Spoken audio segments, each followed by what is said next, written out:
올해 실적 부진으로 적자 상태가 지속되고 있는 다올투자증권이 경영권 분쟁에 휘말렸습니다.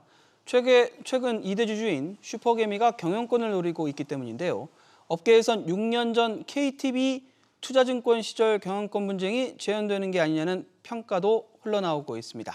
어떤 상황인지 조슬기 기자와 자세히 짚어보겠습니다. 조 기자, 네. 다올투자증권에서 경영권 분쟁이 일어날 조짐이 농후하죠? 네, 그렇습니다. 이 증권사의 2대 주주가 올해 들어서 유독 공격적인 경영 행보를 좀 보이고 있어서입니다. 2대 주주인 이 김기수 프레스토 투자자문 대표인데요. 이달 초에 이 다올투자증권 측에 회계장부를 열람할 수 있게 해달라는 이 가처분 소송을 내면서 이런 양상이 본격화되고 있습니다. 앞서 김 대표는 이 지난 4월 SG증권발 무더기 하한가 사태로 급락했던 이 다올투자증권 주식을 집중적으로 사들여 지분 14.34%를 확보해 2대 주주 자리에 올랐는데요. 당시 김 대표는 주식 보유 목적을 일반 투자로 또 기재했지만 최근 또 지난 9월에 주주 활동을 적극적으로 수행할 계획을 밝히면서 경영 참여로 목적을 변경하며 분쟁을 예고한 바 있습니다. 이후 다올투자증권 측이 이달 중순인 지난 14일 공시를 통해 김 대표와 이 부인 최순자 씨가 이달 초인 지난 3일에 서울 남부지방법원에 회계장부 열람 등사 가처분 신청을 제기했다고 공시하면서 우려가 현실이 됐습니다. 가처분에서 이 김 대표는 다올투자증권 본점과 지점에 보관 중인 이 회계장부 등의 열람과 등사를 요구한 것으로 알려졌습니다. 정말 궁금한 인물인데 김 대표는 어떤 인물입니까?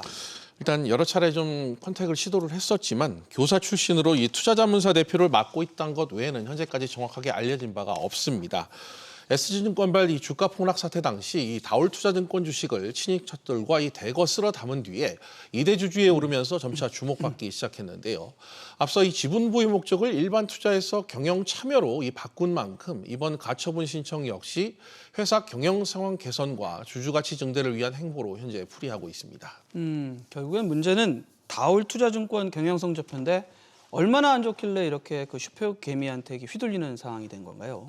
상당히 실적이 좋지 않습니다. 올해 3분기까지 600억 원이 넘는 누적 손실을 기록할 정도로 회사 경영 실적이 좋지 않은 모습입니다. 화면을 보면서 좀 설명드리면 금리 상승 기조 속에 이 부동산 PF 충당금 추가 설정으로 인해 불가피하게 영업 적자가 지속됐다는 게 회사 측 설명인데요.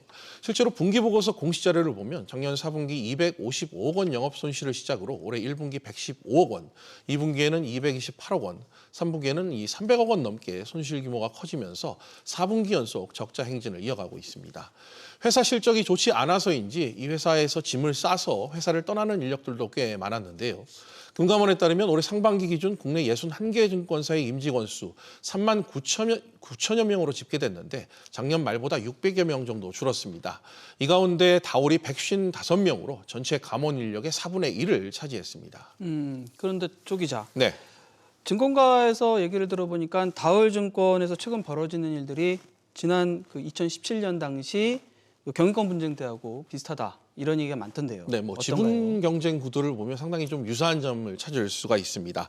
과거에도 2대 주주가 경영권을 얻은 전례가 있었기 때문입니다. 현재 대주주인 이병철 다올금융그룹 회장이 다올인베스트먼트 사장 시절인 2016년 이 다올의 전신인 KTB 투자증권 주식을 매입하며 지분율을 14%까지 늘린 바 있는데요. 당시 KTB 투자증권의 권성문 회장 지분율이 22% 정도였습니다. 현재 25%대 초반이 이 회장 지분과 14%를 보유한 김 대표와 화면을 보시면 상당히 비슷한 것을 알 수 있습니다.